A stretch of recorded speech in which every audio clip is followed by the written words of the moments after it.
All right, everyone, and welcome to another live episode here in Orlando, Florida, at the IASIS training. We've been here. We were here last week, Thursday, Friday, broadcasting, and today is our last day here in Orlando. And we've been pretty lucky with the weather. Now, you had a little Oh, issues with yeah. some weather, right?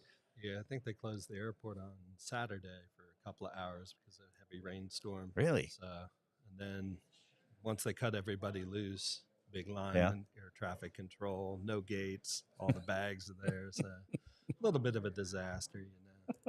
I have Dave with Truxton, by the way, Hey, with everybody. me. I forgot to Yeah. intro him. It's like it's Dave. Yeah. Everybody should know who Dave Some guy is. that dropped by, right?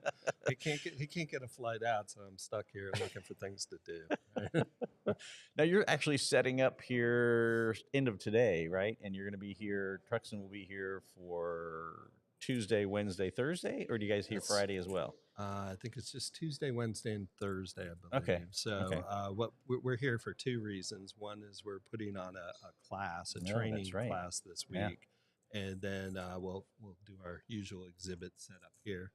And it's always been a great conference for us because a lot of our tools are designed specifically for people just getting into digital forensics. So we come down here and try and help give them the tools as they learn, and how can you mesh all of these different tools together. Yeah. But anything that we can do to support IASIS, we go out of our way to do because it's such an important job and it's such a tough job. Hmm. And I'm not Oh boy. sure I'm not sure we really get the recruitment of people that want to come in and do this kind of work. And once you get trained on it and can manage your time and leverage the tools to make you successful, that's what it's all about. So this has always been a great place for us to come. Yeah. Yeah. My mic was slowly dying here. It was like falling down. I didn't have it tightened up. So sorry about that. I'm going to mute yours for a second while I sit here and yap. I'm going to slide this just a little bit more towards you. Yeah. See, that one's not. That was not all that It's great. like the cantilevers or whatever. That was not all That's that like great either. I don't think it's tight right here is what the problem is. It's got this big, we were talking before. I got these microphones got this like massive iron anvil base to it. Here, I can pick this one up and show you guys here. all Kind of flex. Flex, look at that. where's the camera? There it is. Anyway, you can kind of see it, but literally it's iron. And it makes the case really heavy to track around. But yeah, we're having some issues with the balancing of this thing. You don't want to fall over. Anyway, Yeah, lead shoes. yeah. So back to what we were talking about with that you're here early for some training. You guys actually give your software for people that are taking the training. Is that right? That's correct. So what we've done is we've created something that we called a tactical PFL. So a PFL is a portable forensics lab. Uh huh. And if you've been in this business for any amount of time, if you're familiar with those old Pelican cases, so much like the equipment that, Yeah, that there's Kevin some of it hauls over there. around here, you would just get off the airplane and you have to go somewhere to a crime scene or go to an office and you know uh, do acquisitions of phones or laptops, whatever you have. You used to just drag this giant wheel around thing in there, and they call them go bags, but that's kind of like a go coffin. It's just this Yeah. big giant thing, and everybody knows who you are, everybody knows what you're doing, and then when you open it up, it's all your stuff has just been it's like those maracas you used to make out of Yeah. paper mache. So all the stuff on the inside is just in a mess and that sort of stuff. So I guess about 4, maybe even 5 years ago, we developed the original PFL, Hmm. and that took it from a Pelican case to a backpack that you could wear. Yeah. So as you're going through airports and things like that, it was super convenient that you could wear it and you'd have your hands free to carry all your other stuff and do those sorts of things. It was really popular, especially in the intelligence community. Anybody that's kind of out there in the wild Right. doing these sorts of collection. But as you know, the tools and how much information we can get from laptops and that sort of stuff, the L in PFL was lab. So with that original kit, there really wasn't a whole lot you couldn't do. So it gave you the capability to take a drive out of a computer, Hmm. image the drive, Hmm. and as drives have gotten smaller and changed over time. You really don't run into those things in the field that much anymore. So as time went on, our developers said, this is really what you need to cover 90% of what you have. So the idea was to come up with the smallest, lightest tactical kit that you could take into the field and still do um, forensics work with best practices. Sure. So the idea is that if you're going to bother to do it, you need to make sure that you do it correctly and that everything's done with the right blocker, et cetera, et cetera.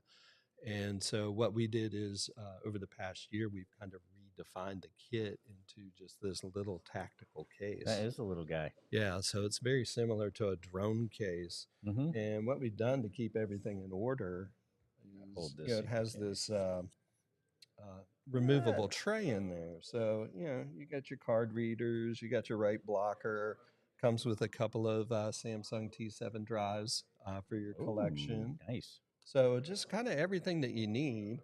And it allows you to do phones or laptops, Macs or whatever.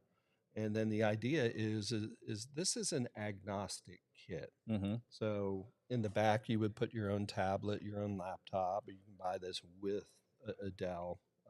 So it'll come with it in certain varieties. Yeah, so we have a skeleton version because most people, unless you're just starting a forensics department in your organization or something like that, you probably already have a forensics laptop.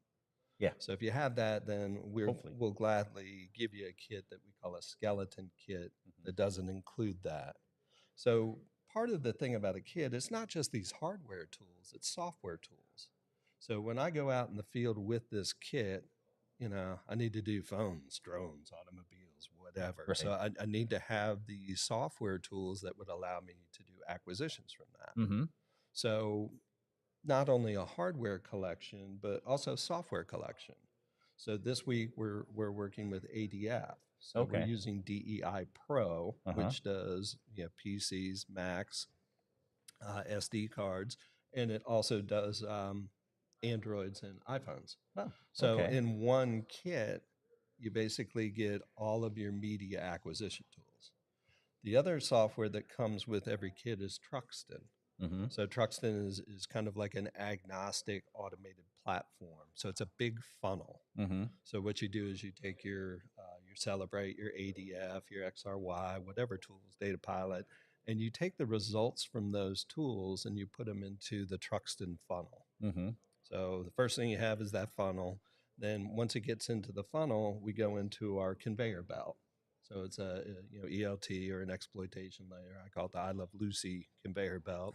So basically, all of the stuff that comes from your Celebrate, your ADFs, your Data Pilot tools, as those things are expanded, we have plug-in exploitation capabilities. So those algorithms, they pull out the files and they go through and process that in a multiplexing kind of way. Mm-hmm. So it's doing all of these little tasks very quickly, simultaneously, rather than a straight linear exploitation. Sure. So it happens really, really fast.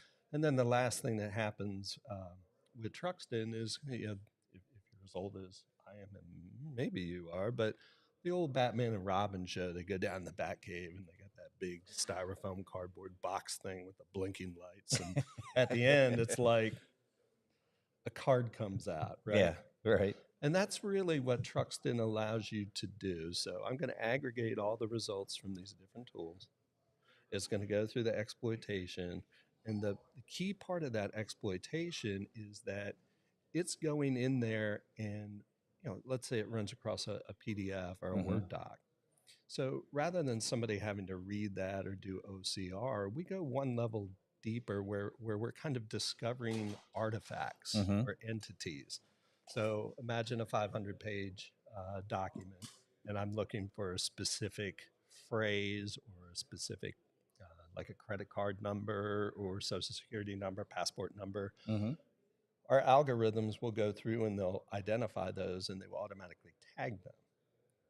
So once you have all of those things tagged, you've really reached into the documents and pulled out the stuff that matters.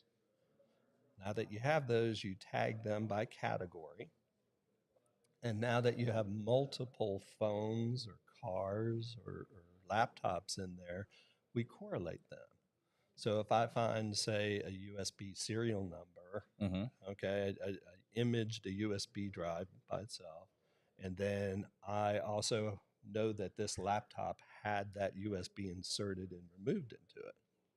Okay, so I have kind of a trail of who, what, when, where, why, how, and Truxton knows that that USB has a serial number, so it has the make, the model, the brand of the serial number. So it really allows you to kind of paint a picture, which is what we're all trying to do in this business, right? So once you have that, Truxton will make those correlations, and then when you get that report, that happens automatically. All I had to do was just empty my stuff into that funnel.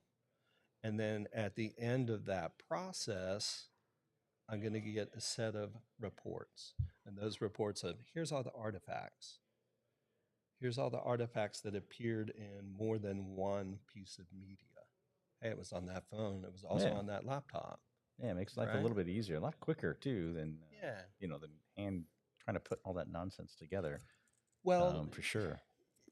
In forensics, it's funny because in coming to shows like that, you always ask questions. So what do you do? What are your challenges and that sort of stuff? And kind of turns out that there's things that nobody has ever said about forensics, right? So they said, hey, I never have enough time, I never have enough money, and I never have enough people. So the only way around that is some sort of force multiplier that allows you to automate the things, work 24/7 in the background and stuff like that. And it really lets you do that. But, when you're reading a new officer into a case, when you're trying to paint a picture for a prosecutor to bring charges, what is this case all about? We don't want to bore them with the details of that, but this gives them just that instant piece of paper to do that. Yeah. So, it's going to get really loud here in a minute. It is. So we're going to have to lean in. As we were talking about before, we're live here at the ISIS training down in Orlando, and they just let the stampede, the massive class out, which is like 323 students, something like that. Yeah, it's the basic training class, 2 weeks. Yeah, it's 8 to huge. 5, so it's intense. Now today is Monday, so they're a little slower than normal after the weekend. But I tell you what, I've watched these guys right in front of us. I know you guys can't see it.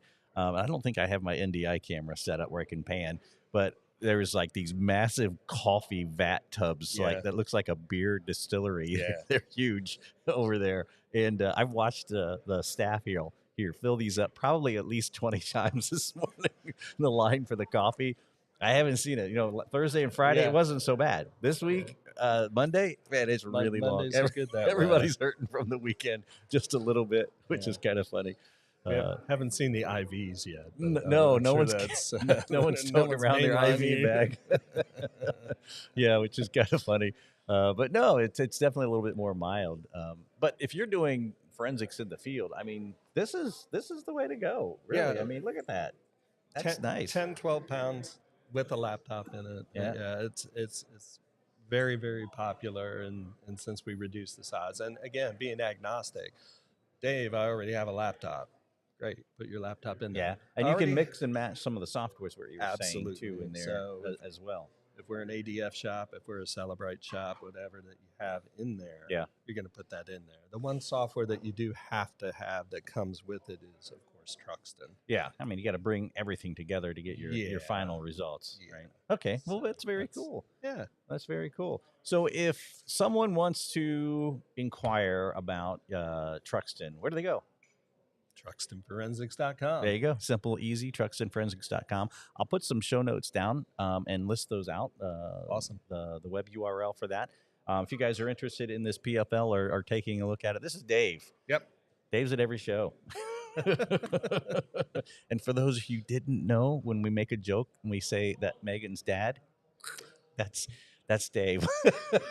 We got through 3 minutes and 45 seconds without doing that.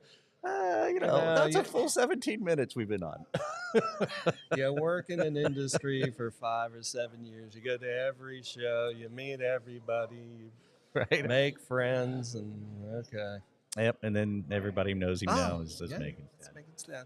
Yeah. Megan's not here to even comment or say No, anything now. no. She's got the day off today, so Yeah. she's not here. Yeah. That's- You Well, have Dave, to check in Friday to see her. yeah, Dave, thanks so much. Thanks man. so I much, Kevin. appreciate So you it's great to stopping see you by and guys. talking about the PFL over at truckstonforensics.com. You guys stop by, check it out. It's pretty awesome. And until the next one, we will see you guys later on. Take care.